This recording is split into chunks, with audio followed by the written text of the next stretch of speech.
ناظرین، کیا زندگی میں کبھی آپ نے اس بات پر غور کیا ہے کہ پیدائش کے وقت مسلمان بچے کے کان میں آذان کیوں دیتے ہیں؟ اس کے پیچھے کون سے ناقابل یقین راز پوشیدہ ہیں جن کو آج سائنس جان کر حیران ہے؟ ناظرین اکرام، اسلام نہ صرف ایک مکمل ضابطۂ حیات ہے بلکہ اس کی تعلیمات انتہائی مکمل اور جامع ہے۔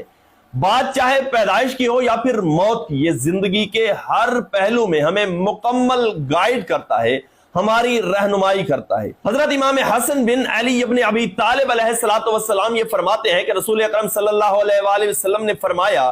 کہ جس کے ہاں بچہ پیدا ہو تو وہ اس بچے کے دائیں کان میں آذان اور بائیں کان میں اقامت پڑھے۔ ناظرین کرام، بظاہر تو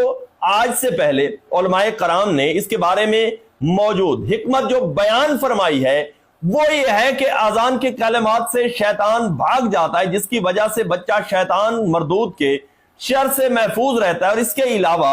اس میں یہ بھی مصلحت بیان کی جاتی ہے کہ بچے کی دنیا میں آتے ہی اس کو جو پہلی دعوت ملے وہ عقیدہ توحید، عقیدہ رسالت اور نماز کی دعوت ہو۔ لیکن سماعت کے ماہرین نے اس بات پر ریسرچ کی ہے کہ مسلمان بچے کے پیدا ہوتے ہی اس کے کان میں آذان کیوں دیتے ہیں، اس کے پیچھے اصل ریزن کیا ہے، یہ جاننے سے پہلے آپ سے گزارش ہے کہ ویڈیو کو لائک اور حضور کی ذات پر درود پڑھ کر آگے دوستوں کے ساتھ شیئر ضرور کر لیں تاکہ یہ حقیقت سب تک پہنچ سکے۔ ناظرین، سماعت کے ماہرین نے جب ٹیسٹ کیا تو ناقابل یقین نتائج سامنے آئے۔ ان کا کہنا ہے کہ بچے کے کان میں آذان کہنے کی حکمت کا اندازہ اس وقت ہوا جب فرانس میں ایک لڑکی کو ہاسپٹل کے اندر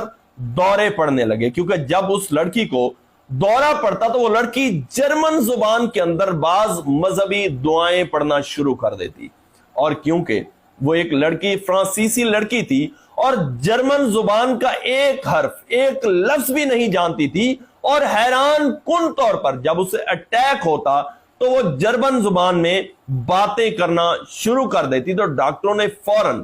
یہ شور مچانا شروع کر دیا پہلے تو کہ بچی کے اوپر جنات کا سایہ ہے، یہ لڑکی تو جرمن زبان جانتی ہی نہیں ہے، پھر یہ کیسے فر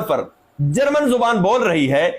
ضرور اس کے سر پر جنات وغیرہ سوار ہیں۔ آخرکار نفسیات کے ایک ڈاکٹر نے ان تمام معلومات کا جائزہ لیتے ہوئے اس کے متعلق ریسرچ شروع کر دی۔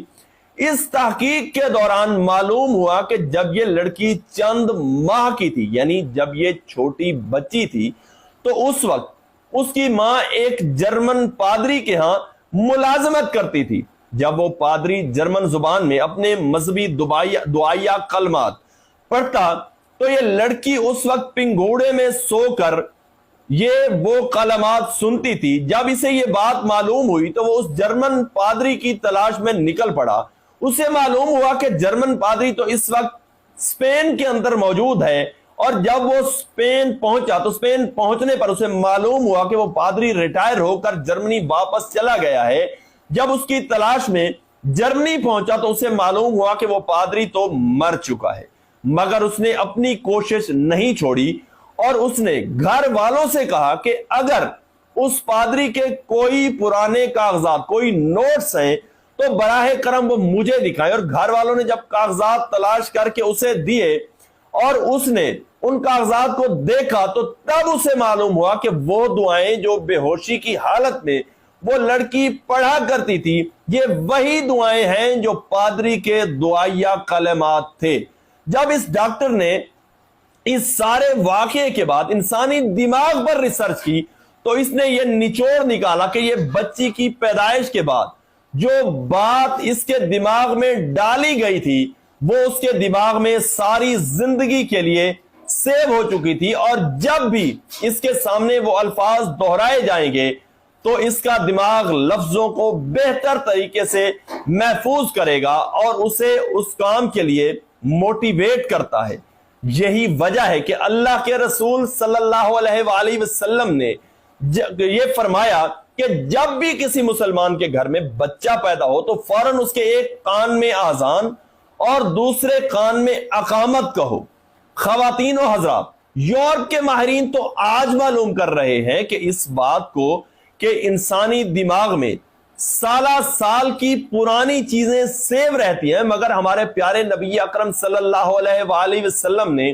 آج سے 1450 سال پہلے اس نقطے کی طرف توجہ دلائی اور وضاحت فرمائی اور فرمایا کہ بچے کے پیدا ہوتے ہی اس کے کان میں اذان کہو، کیونکہ اب وہ دنیا میں آ گیا ہے اور اس کا مائنڈ اس قابل ہو چکا ہے کہ وہ تمہاری باتوں کو محفوظ رکھے۔ ناظرین کرام، اگر آپ کے ذہن میں بچے کے کان میں اذان دینے کی اس کے علاوہ کوئی اور حکمت ہے تو کامنٹ کی صورت میں ضرور بتائیے گا، تاکہ ہمارے ساتھ ساتھ دوسرے لوگوں کی بھی اصلاح ہو سکے۔ اور اگر ویڈیو پسند آئی ہے تو ویڈیو کو شیئر ضرور کریں۔